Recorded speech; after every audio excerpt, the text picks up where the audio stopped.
নমস্কাৰ অপৰাধ নামাৰ সৈতে ষ্টুডিঅ'ত মই পুবালী শৰ্মা জুবিন গাৰ্গৰ হত্যা গোচৰৰ মূল 5 অভিযুক্তৰ বিৰুদ্ধে চাৰ্জশ্বিটত উল্লেখ কৰা হৈছে তথ্য প্ৰমাণ তথা অভিযোগ সিদ্ধাৰ্থ শৰ্মা শেখৰজ্যোতি গোস্বামী শ্যামকানু মহন্ত অমৃত প্ৰভা মহন্ত আৰু সন্দীপন গাৰ্গক মূল অভিযুক্ত হিচাপে লৈ দাখিল কৰা হৈছে এছআইটিৰ চাৰ্জশ্বিট জুবিন গাৰ্গৰ মৃত্যুৰ সময়ত 5 অভিযুক্তৰ বিৰুদ্ধে পোৱা গাফিলতিসমূহ উল্লেখ কৰা হৈছে চাৰ্জশ্বিটত কি আছে জুবিন গাৰ্গৰ হত্যাৰ তদন্তৰ চাৰ্জশ্বিটত এছআইটিয়ে কি কাৰণত 5 অভিযুক্তক কৰিছে তাৰ পুংখানুপুংখ কাৰণ বৰ্ণনা কৰা হৈছে এছআইটিয়ে দাখিল কৰা চাৰ্জশ্বিটত শ্যামকানু মহন্ত সিদ্ধাৰ্থ শৰ্মা শেখৰজ্যোতি গোস্বামী অমৃত প্ৰভা মহন্ত সন্দীপন গাৰ্গক কি কাৰণত অভিযুক্ত কৰা হৈছে জুবিন গাৰ্গৰ মৃত্যুৰ সময়ত কি গাফিলতি কৰিছিল এই অভিযুক্তসকলে মৃত্যুৰ সময়ত ভিডিঅ' ৰেকৰ্ডিঙত ব্যস্ত থকা অমৃত প্ৰভাৰ কি দুখ আছিল শ্যামকানু মহন্তই কেনেদৰে তিলকৈ মৃত্যুমুখলৈ ঠেলি দিছিল জুবিন গাৰ্গক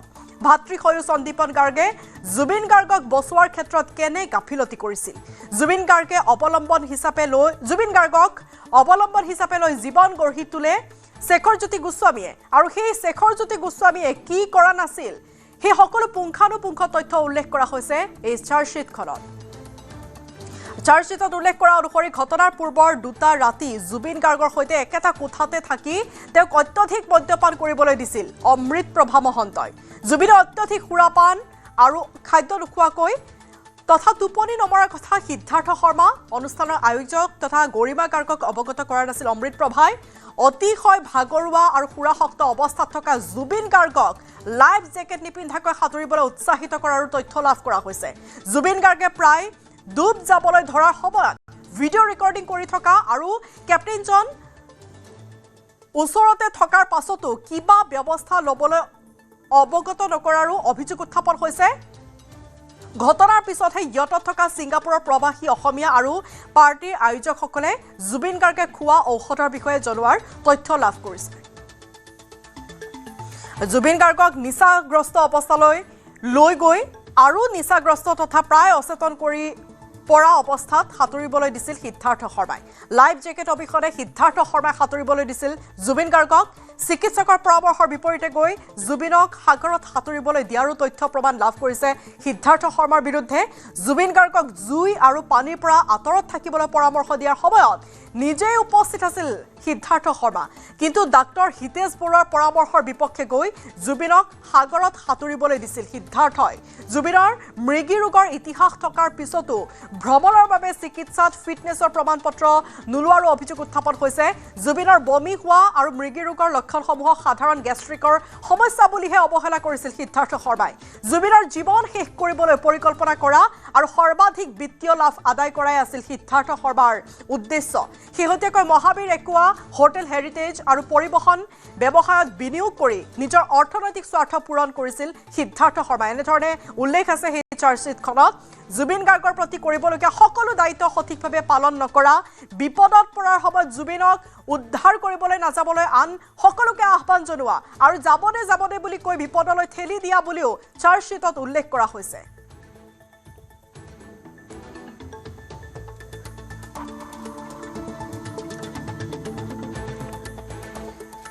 বিভিন্ন তথ্য পাতি ইতিমধ্যে সম্বলিত কৰা হৈছে চাৰ্জশ্বিটখনক আৰু এই চাৰ্জশ্বিটখনক লৈ সকলোৰে দৃষ্টি নিবদ্ধ হৈ আছিল বিশেষকৈ 5 জনক মূল অভিযুক্ত হিচাপে ধৰা হৈছে ইতিমধ্যে আমি উল্লেখ কৰিছোঁ সেই কথা আমি সবিশেষ জনাম নিউজ ডেস্কত উপস্থিত আছে সতীৰ্থ প্ৰাঞ্জল হাজৰিকা প্ৰাঞ্জল বহুখিনি চাঞ্চল্যকৰ তথ্য সন্নিবিষ্ট কৰা হৈছে চাৰ্জশ্বিটখনত কি জনাব সবিশেষ গুৰুত্বপূৰ্ণ কথা আপুনি ইতিমধ্যে আমাৰ সন্মানীয় দৰ্শকসকলৰ বাবে সেইখিনি তথ্য জনাইছে কিন্তু আমি জনাওঁ যে নিউজ 18 অসম নৰ্থ ইষ্টৰ হাতত এই অভিযোগনামাৰ কেইবাটাও গুৰুত্বপূৰ্ণ পৃষ্ঠা বা প্ৰতিলিপি আহি পৰিছে আৰু সেইখিনি বিশদভাৱে আমি অলপ আমাৰ দৰ্শকসকলৰ বাবে জনাব বিচাৰিছোঁ কি উল্লেখ কৰা হৈছে এই অভিযোগনামাত এই চাৰ্জশ্বিটত আমি তথ্যখিনি জনাম পুবালী আৰু ইয়াত কোৱা হৈছে যে A1 অভিযুক্ত সিদ্ধাৰ্থ শৰ্মা অভিযুক্তৰ নাম সিদ্ধাৰ্থ শৰ্মা A1 ক্ৰমিক নম্বৰ আৰু প্ৰমাণৰ বিৱৰণ বুলি ইয়াত খতৰি কৰা হৈছে এইখন মোৰ হাতত গোটেইখিনি পৃষ্ঠা আছে ইয়াত প্ৰমাণৰ বিৱৰণ আছে সিদ্ধাৰ্থ শৰ্মাৰ বিৰুদ্ধে কি আছে ভুক্তভোগীক নিচাগ্ৰস্ত অৱস্থালৈ লৈ গৈ আৰু সেই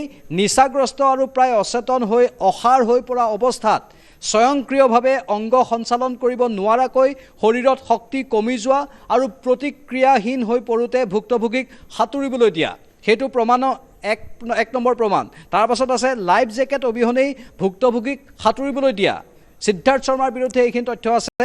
সিদ্ধাৰ্থ শৰ্মাই লাইফ জেকেট অবিহনেই ভুক্তভোগীক সাঁতুৰিবলৈ দিছিল। চিকিৎসকৰ পৰামৰ্শৰ বিপৰীতে গৈ সাগৰত সাঁতুৰিবলৈ দিয়া। জুবিন গাৰ্গক চিকিৎসা কৰি থকা চিকিৎসক ডাক্তৰ হিতেশ বৰুৱাৰ মতৰ বিপক্ষে গৈ সাগৰত সাঁতুৰিবলৈ দিয়া, যদিওবা তেওঁক চিকিৎসকে জুই আৰু পানীৰ পৰা আঁতৰত থাকিবলৈ পৰামৰ্শ দিছিল আৰু সেই পৰামৰ্শৰ সময়ত অভিযুক্ত A1 মানে সিদ্ধাৰ্থ শৰ্মা নিজেই উপস্থিত আছিল বুলি ইয়াত এই চাৰ্জশ্বিটত সদৰি কৰা হৈছে। আৰু লগতে কোৱা হৈছে যে ভুক্তভোগীৰ মৃগী ৰোগৰ ইতিহাস থকাৰ পিছতো ভ্ৰমণৰ বাবে চিকিৎসাগত ফিটনেছৰ প্ৰমাণ পত্ৰ নোলোৱা সেইটো অন্যতম গুৰুত্বপূৰ্ণ অভিযোগ। আৰু ভুক্তভোগীৰ বমি হোৱা আৰু মৃগী ৰোগৰ লক্ষণসমূহক সাধাৰণ গেষ্ট্ৰিকৰ সমস্যাহে বুলি অৱহেলা কৰাটো ইয়াত সদৰি কৰা হৈছে। ভুক্তভোগীক অৱসৰ দিবলৈ জীৱন শেষ কৰিবলৈ পৰিকল্পনা কৰা আৰু ভুক্তভোগীৰ পৰা সৰ্বাধিক বিত্তীয় লাভ আদায় কৰা। মানে ইতিমধ্যে আপুনি পুবালি কৈছে যে আমাৰ দৰ্শকসকলক কেনেধৰণে সিদ্ধাৰ্থ শৰ্মা বোলাজনে নিজৰ পানীৰ ফেক্টৰী, বটলিং ফেক্টৰী বা হোটেল এইবোৰৰ নামত কেনেধৰণে জুবিন গাৰ্গৰ সমস্ত ধন সৰকোৱাৰ এটা ভয়ংকৰ পৰিকল্পনা ৰচনা কৰিছিল আৰু সমুদায় ধন যাতে নিজৰ জেপত থাকি যায় তাৰ বাবে এই ভয়ংকৰ পৰিকল্পনা আছিল। তাৰ বাবে জুবিন গাৰ্গক প্ৰাণে মৰাৰ এটা ভয়ংকৰ সিদ্ধান্ত গ্ৰহণ কৰিছিল। সেইখিনি কথাই ইয়াত উল্লেখ কৰা আছে। আৰু শেহতীয়াকৈ মহাবীৰ একুৱাৰ কথা উল্লেখ হৈছে। হোটেল, হেৰিটেজ আৰু পৰিবহণ ব্যৱসায়ত বিনিয়োগ কৰি নিজৰ অৰ্থনৈতিক স্বাৰ্থ পূৰণ কৰাৰ কথা সিদ্ধাৰ্থ শৰ্মাৰ বিৰুদ্ধে প্ৰমাণৰ বিৱৰণত উল্লেখ কৰা আছে। লগতে ভুক্তভোগীৰ প্ৰতি কৰিবলগীয়া সকলো দায়িত্ব সঠিকভাৱে পালন নকৰাৰ কথা ইয়াত প্ৰমাণৰ বিৱৰণত সিদ্ধাৰ্থ শৰ্মাৰ বিৰুদ্ধে সদৰি কৰা হৈছে। এয়া চাৰ্জশ্বিটৰ প্ৰতিলিপি। আৰু বিপদৰ পৰাৰ সময়ত ভুক্তভোগীক উদ্ধাৰ কৰিবলৈ নাযাবলৈ আন সকলোকে আহ্বান জনোৱা আৰু যাব দে বুলি কৈ ভুক্তভোগীক বিপদলৈ ঠেলি দিয়া। আমি এটা ভিডিঅ' দেখুৱাইছিলোঁ সেইদিনাখন আৰু সেই ভিডিঅ'ত স্পষ্ট ৰূপত দেখিবলৈ পোৱা গৈছিল কেনেধৰণে সিদ্ধাৰ্থ শৰ্মাই পানীত সাঁতুৰি থকা জুবিনক বচাবলৈ ইহঁতৰ পৰা চিঞৰ বাখৰ কৰি থকা লোকসকলক হাত দেখুৱাই কৈছিল একো নহয় বুলি। সেই ভিডিঅ'টোৰ কথাই ইয়াত সন্নিৱিষ্ট কৰা হৈছে প্ৰমাণৰ বিৱৰণত। সিদ্ধাৰ্থ শৰ্মাৰ বিৰুদ্ধে এইখিনি অন্যতম গুৰুত্বপূৰ্ণ প্ৰমাণ বা গুৰুত্বপূৰ্ণ তথ্য বুলি সদৰি কৰা হৈছে। তাৰপাছত এইটো যাৰ বিৰুদ্ধে এই প্ৰাণ লোৱাৰ গোচৰ আছে সেইজন হৈছে শেখৰজ্যোতি গোস্বামী। আৰু শেখৰজ্যোতি গোস্বামীৰ বিৰুদ্ধে প্ৰমাণৰ বিৱৰণ ইয়াত উল্লেখ কৰা হৈছে যে তাতে যাওঁ বোলা বুলি কৈ ভুক্তভোগীক পানীত নামিবলৈ উচতাই দিছিল শেখৰজ্যোতি গোস্বামীয়ে। চাৰ্জশ্বিটত এই কথাটো স্পষ্টৰূপে পুবালি উল্লেখ আছে। আৰু 2013 চনৰ পৰা ভুক্তভোগীৰ ঘনিষ্ঠতম ব্যক্তি হিচাপে থকাৰ পিছতো আৰু ভুক্তভোগীক উদ্ধাৰ কৰিবলৈ সকলোতকৈ সুবিধাজনক অৱস্থাত থাকিও ভুক্তভোগীক ৰক্ষা নকৰাৰ অভিযোগ উত্থাপন হৈছে শেখৰজ্যোতি গোস্বামীৰ বিৰুদ্ধে। তাৰ পাছত লিখা আছে ভুক্তভোগীৰ জীৱনত বিপদ সংকেত বাজি উঠাৰ সময়ত ইয়তত থকা আন সাক্ষীক থামছ আপ দেখুৱাই বিভ্ৰান্ত কৰা। সেইটো বৰ গুৰুত্বপূৰ্ণ কথা। মানে বিভ্ৰান্ত কৰিছিল ইয়তত থকা আন লোকসকলক এইগৰাকী শেখৰজ্যোতি গোস্বামীয়ে। আৰু ভুক্তভোগীৰ হাওঁফাওঁত পানী খুওৱা আৰু শাৰীৰিক আঘাতৰ কাৰক হোৱা। প্ৰথমবাৰৰ সাঁতোৰোতেই ভুক্তভোগীয়ে মৃত্যুৰ পৰা কোনোমতেহে ৰক্ষা পৰিছিল আৰু নিচাগ্ৰস্ত তথা অৱসাদগ্ৰস্ত অৱস্থাত ভুক্তভোগীক পানীৰ পৰা তুলি আনিবলগীয়া হৈছিল। তৎসত্বেও লাইফ জেকেট নোহোৱাকৈ দ্বিতীয়বাৰ সাঁতুৰিবলৈ বাধা প্ৰদান নকৰা। এইটো শেখৰজ্যোতি গোস্বামী অৰ্থাৎ অভিযুক্ত শেখৰজ্যোতি গোস্বামীৰ বিৰুদ্ধে আন এটা প্ৰমাণৰ ভিতৰত উল্লেখ কৰা হৈছে। তাৰ পাছত যদি আন প্ৰমাণৰ কথা আমি ক'বলৈ যাওঁ, শ্যামকানু মহন্তৰ বিৰুদ্ধে কি কথা উল্লেখ আছে? শ্যামকানু মহন্তৰ বিৰুদ্ধে আছে চিকিৎসকৰ পৰামৰ্শৰ বিপৰীতে গৈ ভুক্তভোগীৰ বাবে ঘাতক হ'ব পাৰে বুলি জানিও হুইস্কিৰ এটা বটল যোগান ধৰা। অমৃত প্ৰভাৰ বাবে হোটেলত পৃথক কোঠাৰ ব্যৱস্থা নকৰি জুবিন গাৰ্গৰ সৈতে একেলগে থাকিবলৈ দি মদৰ যোগানৰ ব্যৱস্থা কৰা আৰু ভুক্তভোগীক হুইস্কি দিয়া। ইয়ত পাৰ্টিৰ আয়োজকসকলক ভুক্তভোগীৰ চিকিৎসাগত বিষয়সমূহ অৱগত নকৰা। দুৰ্ঘটনাৰ দিনা পুৱা ভুক্তভোগীৰ ব্যৱস্থাপনা দলৰ সৈতে সাক্ষাৎ হোৱাৰ পিছতো ভুক্তভোগীৰ সুৰক্ষা, নিৰাপত্তা আৰু চিকিৎসাগত কোনো ব্যৱস্থা নকৰা আৰু ভ্ৰমণ বাতিল কৰিবলৈও তেওঁলোকক আহ্বান নজনোৱা। এইটো এটা প্ৰমাণ শ্যামকানু মহন্তৰ বিৰুদ্ধে এই অভিযোগনামাত উল্লেখ আছে। লগতে ভুক্তভোগীৰ চিকিৎসকে ৰাজহুৱাভাৱে দিয়া চিকিৎসা পৰামৰ্শ অনুসৰি তেখেত মৃগী ৰোগী বুলি অৱগত হোৱাৰ পাছতো অসম এছ'চিয়েশ্যনৰ সভাপতিক ইয়তলৈ পঠোৱাৰ লগতে অনুষ্ঠান বাতিল কৰিবলৈ তেওঁক আহ্বান নজনোৱা। মন কৰিব এই বিন্দুবোৰ। তাৰ পাছত উল্লেখ কৰা হৈছে ভুক্তভোগীক চিকিৎসাৰ বাবে কোনো ব্যৱস্থা নকৰিলে আৰু যাৰ বাবে অতি গুৰুত্বপূৰ্ণ গোল্ডেন আৱাৰ। সাধাৰণতে যিকোনো ঘটনা এটা সংঘটিত হোৱাৰ পাছত, দুৰ্ঘটনাৰ পাছত 75 মিনিট বা এই এঘণ্টা সময়খিনিক গোল্ডেন আৱাৰ বুলি কোৱা হয়। আৰু এই গোল্ডেন আৱাৰৰ সময়খিনি সঠিক ব্যৱহাৰ কৰা নাছিল শ্যামকানু মহন্তই। মানে জানি বুজি গোল্ডেন আৱাৰৰ সঠিক ব্যৱহাৰ কৰা নাছিল। আৰু দুৰ্ঘটনাৰ 75 মিনিট পিছতহে এম্বুলেন্সত ভুক্তভোগীক চিকিৎসালয়লৈ লৈ যোৱা। এইটো অন্যতম এটা গুৰুতৰ অভিযোগ শ্যামকানু মহন্তৰ বিৰুদ্ধে। সমান্তৰালভাৱে অমৃত প্ৰভাৰ বিৰুদ্ধেও গুৰুতৰ অভিযোগ উত্থাপন হৈছে। কি আছে প্ৰমাণৰ বিৱৰণ?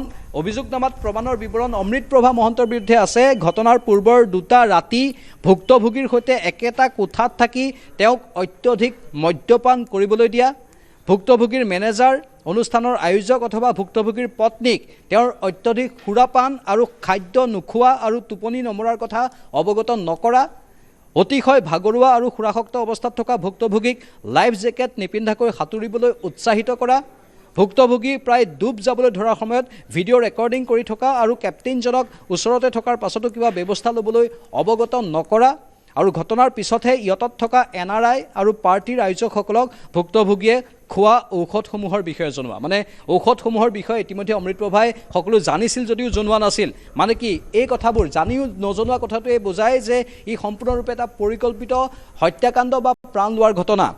সন্দীপন গাৰ্গৰ বিৰুদ্ধে কি অভিযোগ আছে, কি প্ৰমাণ আছে তাৰ বিৱৰণো দিব বিচাৰিছোঁ। শেষত সন্দীপন গাৰ্গৰ প্ৰসংগ আহিছে আৰু তেখেতৰ বিৰুদ্ধেও বহুখিনি প্ৰমাণ আছে, সেইখিনি কথাও ইয়াত কোৱা হৈছে। সন্দীপন গাৰ্গৰ বিৰুদ্ধে আছে শেখৰক উচতাই আৰু তেওঁৰ দ্বাৰা সাগৰৰ পানীত সমুদ্ৰ তীৰলৈ দীৰ্ঘ দূৰত্ব সাঁতুৰিবলৈ প্ৰৰোচিত কৰা, যাৰ দূৰত্ব আছিল অহা যোৱা মিলি 226 মিটাৰ। ভুক্তভোগীৰ কাষতে বহি থাকি আৰু বাধা দিব পৰা অৱস্থাত থাকিও ভয়াৱহ সুৰাসক্ত অৱস্থাত ভুক্তভোগীক পানীত জঁপিয়াবলৈ এৰি দিয়া। কেইজনমান NRIয়ে ভুক্তভোগীৰ জীৱনলৈ বিপদ অহা বুলি হুলস্থুল কৰাৰ পিছতহে পলমকৈ পানীত জঁপিয়াই উদ্ধাৰৰ চেষ্টা কৰা। এয়া সন্দীপন গাৰ্গৰ বিৰুদ্ধে অভিযোগ। পানীত ভুক্তভোগীৰ ওচৰত থাকিও তেওঁক উদ্ধাৰ নকৰা, যাৰ ফলত তেওঁৰ শৰীৰত বহু পৰিমাণে পানী সোমাই পৰে। সময়মতে কেপ্টেইনক নমতা আৰু ভুক্তভোগীৰ শৰীৰত সাগৰৰ পানী সোমাই যোৱা আৰু পানীত ভুক্তভোগীৰ নাক মুখ ডুব যোৱাৰ বাবে জগৰীয়া সন্দীপন গাৰ্গ। মুঠতে প্ৰতিটো কথাত বৰ স্পষ্ট ৰূপত এই অভিযোগনামাত বা চাৰ্জশ্বিটত উল্লেখ কৰা হৈছে আৰু এইখিনি প্ৰমাণ হয়তো যথেষ্ট হ'ব পাৰে বুলি এটা অনুমান কৰা হৈছে। মুখ্যমন্ত্ৰীয়ে কৈছে যে আমি সবল ৰূপত অভিযোগনামা দাখিল কৰিছোঁ আৰু এই চাৰ্জশ্বিটে সকলো কথা প্ৰমাণ কৰিব বুলি মুখ্যমন্ত্ৰী বা অসম চৰকাৰো আশাবাদী, লগতে SITৰ দলো আশাবাদী। হয় প্ৰাঞ্জল, আপোনাক ধন্যবাদ জনাইছোঁ চাৰ্জশ্বিটৰ সবিশেষ জনোৱাৰ বাবে।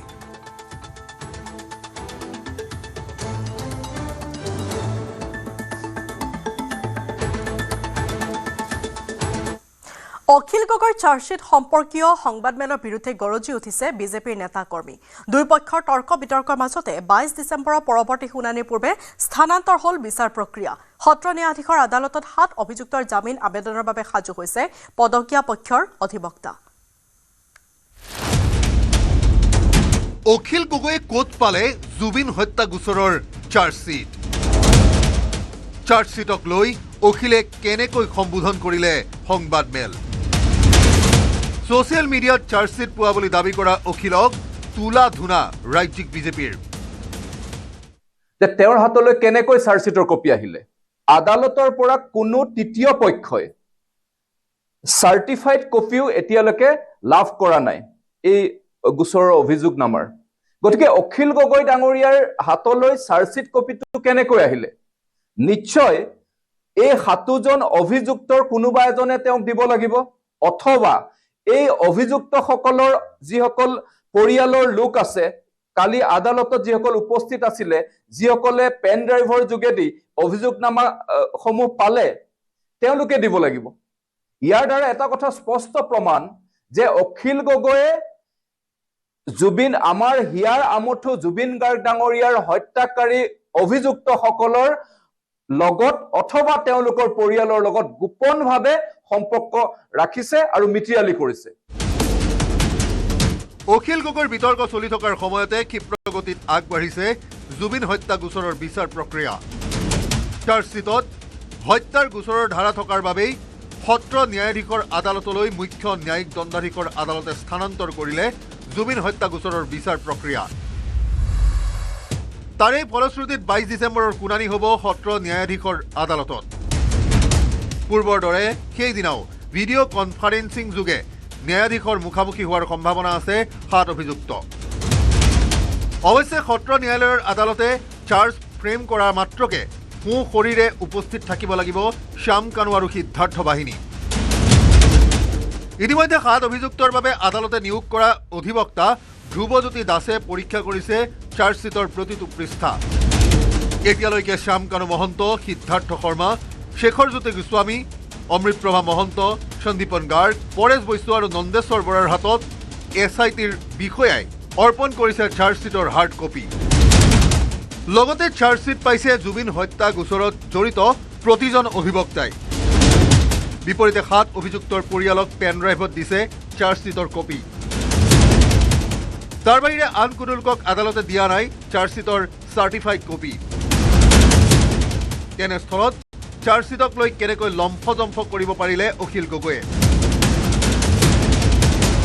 আইনৰ এটা বিচাৰ প্ৰক্ৰিয়াৰ চাৰ্জশ্বিট দিয়াৰ পিছত আৰম্ভ হৈছে তেওঁ সেই বিচাৰ প্ৰক্ৰিয়াটোত হাৰি যোৱাটো বিচাৰে আৰু তেওঁৰ বক্তব্যৰ পৰা এইটোৱে বুজা যায় আৰু এইটো হৈছে যে আমি ক'ব খুজিছোঁ যে তেওঁ এজন বিধায়ক হিচাপে আইন প্ৰণেতা হিচাপে এই যে জুবিন গাৰ্গৰ চাৰ্জশ্বিট দিলে 22 চাৰ্জশ্বিট দিলে তেওঁলোকক কপি দিলে যোৱাকালি 22 তাৰিখে তেওঁলোকক আকৌ ছেছন কোৰ্টত কমিট কৰিব এই মুহূৰ্তত মোটামুটিভাৱে চাৰ্জশ্বিট দিয়াৰ পিছত এই কেছটোৰ যি বিচাৰ প্ৰক্ৰিয়া সেই বিচাৰ প্ৰক্ৰিয়াটো এতিয়া বিচাৰ প্ৰক্ৰিয়া আৰম্ভ হৈছে গতিকে এনেকুৱা ক্ষেত্ৰত অখিল গগৈৰ যিবোৰ বক্তব্য সেইবোৰ আইনৰ পৰিপন্থী